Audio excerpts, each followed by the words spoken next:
Peggy 18.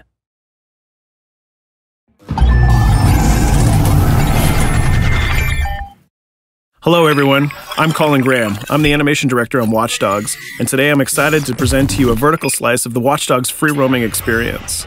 So actually, this is not a mission. Everything we're going to showcase today is completely systemic, and we're free to do as we please. We start off in the wards, the low-income district of our interpretation of Chicago. When creating the world of Watch Dogs, we wanted to stay true to the city and give a unique flavor to each and every neighborhood, not only in terms of the architecture, but also in terms of the people that you'll encounter and what is happening in their day-to-day lives. In the wards, you'll see working-class citizens, rusty cars, gang members, abandoned houses, and low-grade pawn shops. It's really not the kind of place that you're going to want to be alone after dark.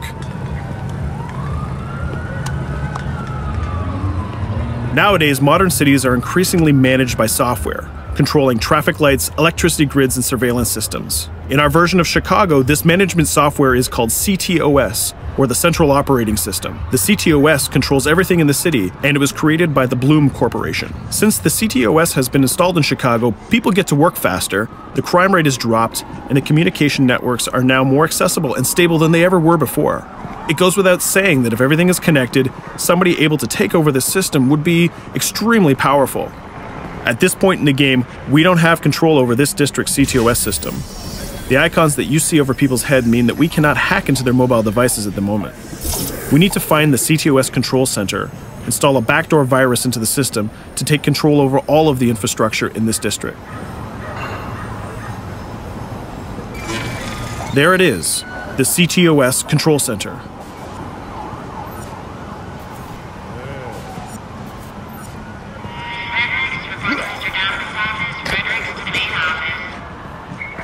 Watch it. You're walking someplace you got no business. It's heavily guarded. Let's see if we can find the server access codes from a distance. With cameras, we can explore restricted areas without being spotted, tag different guards, and access details on their lives. What the hell is she doing with that weasel motherfucker? It seems that Bloom employees all have a sort of shady past. There it is, the access code to the server room. Unfortunately, we can't access the server via the cameras. We need to sneak inside. One thing that was really important to us when we designed Watch Dogs was to fully support different player styles. Every situation in the game can be tackled the way the player sees fit. In this situation, we can go all out guns blazing, completely stealth without the guards ever seeing us, or we can hack from a distance without ever setting foot inside the restricted area. Let's hack this forklift. Aiden can use the environment to distract and lure guards. Pretty much anything you hack has multiple functions. So, for example, you could use this forklift to access the roof, or you could use it to create cover. Hacking in Watch Dogs is all about player expression. Let's set an improvised explosive device so we can hack it a little bit later.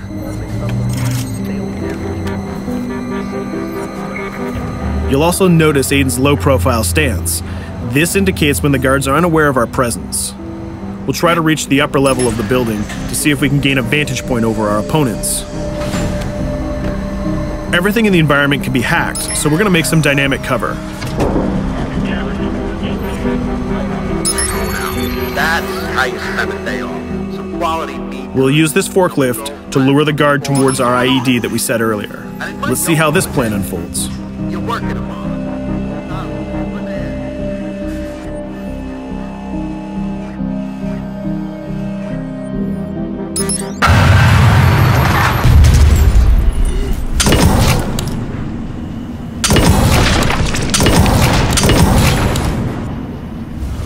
What you just saw is called focus.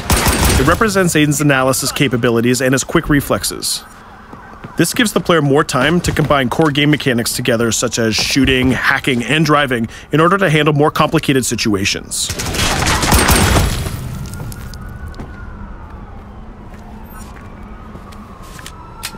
Now we can access that control room.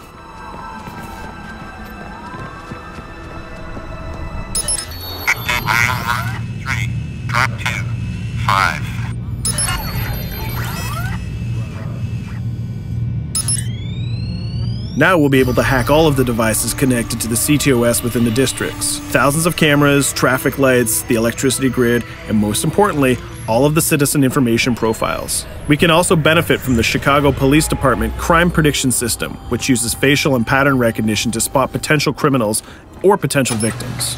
Since this is a pretty rough neighborhood, I'm pretty sure we're going to stumble on some suspected criminal activity pretty soon. And there it is. The system just pushed an alert of a potential crime. We can see the system trying to triangulate the location on our minimap. Take note, this isn't a mission. This can happen anywhere at any time. We've just spotted a potential victim. It's always up to the player if he wants to investigate or not, to take action or not. So let's see how this turns out. Yeah, you're right. Could I just...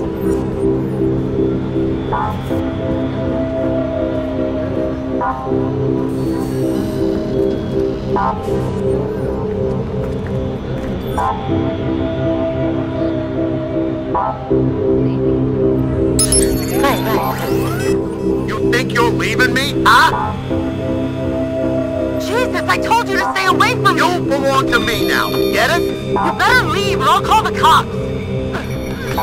I'll fucking kill you, goddammit! Get off! Yo! That was close. Good thing that we intervened. We managed to prevent the crime, but we triggered a chase. From here, the criminal's behavior is unpredictable. He can try to get away, shoot back at us, surrender, or call for backup.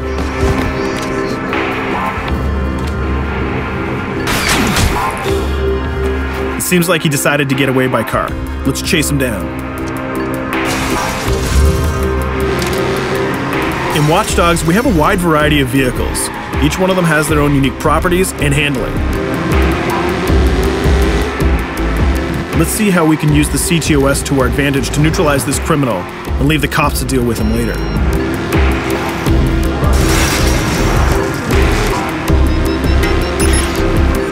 The chase stops right here. Using the blockers usually reserved for the cops during interventions, we managed to stop this criminal without killing him. This gives us a reputation bonus. This system is at the core of the Watch Dogs experience. Depending on how we handle different situations in the game, the media and the citizens will have a different perception of our hero, whether he is a true vigilante or a reckless criminal. This will have repercussions throughout the game. Now, let's head for the Loop, the historical district of Chicago, where you're going to find the most iconic buildings in the city.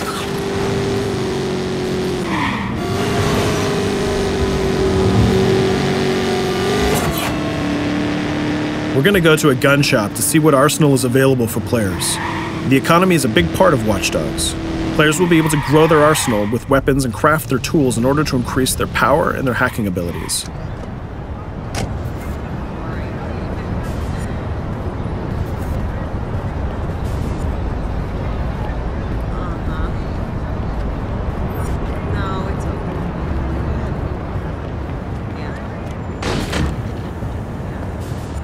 You will find all of the weapons that you would expect in a traditional shooter. Pistols, assault rifles, guns, sniper rifles, and grenade launchers, just to name a few. A lot of bullets were fired in our last encounter with the CTOS guards. Let's stock up on some more ammo. Finding everything.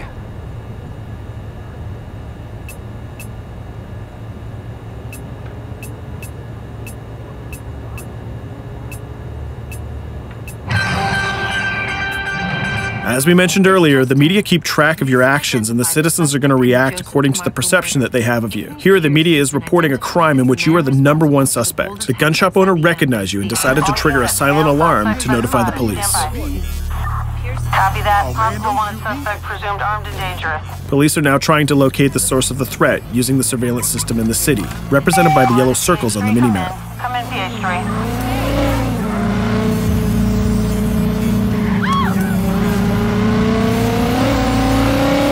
Aiden is able to stall their efforts by hacking into their communication systems while avoiding the scanning areas.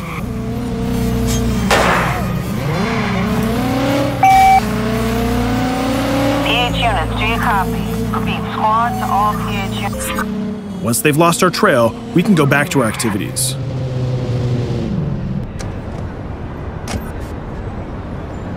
One thing that Bloom did to win over the population of Chicago with the CTOS project was to install free Wi-Fi hotspots throughout the city. Free Wi-Fi is cool, but not very safe with someone like Aiden Pierce around. Hacking into this box is going to give us access to every device that's connected to it. So let's see where that brings us.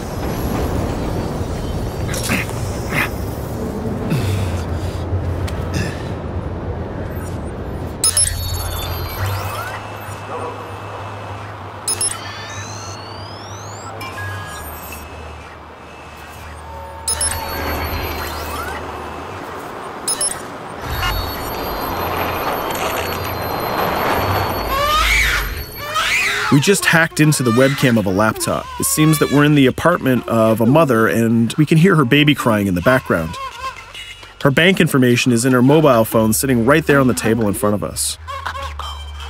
It's totally up to the player whether we decide to steal it or not. Of course, this won't affect our reputation because nobody can witness this action. Just like in real life, nothing is totally black or white, but rather many shades of gray. This is exactly the situation where we want the player to question his own morality.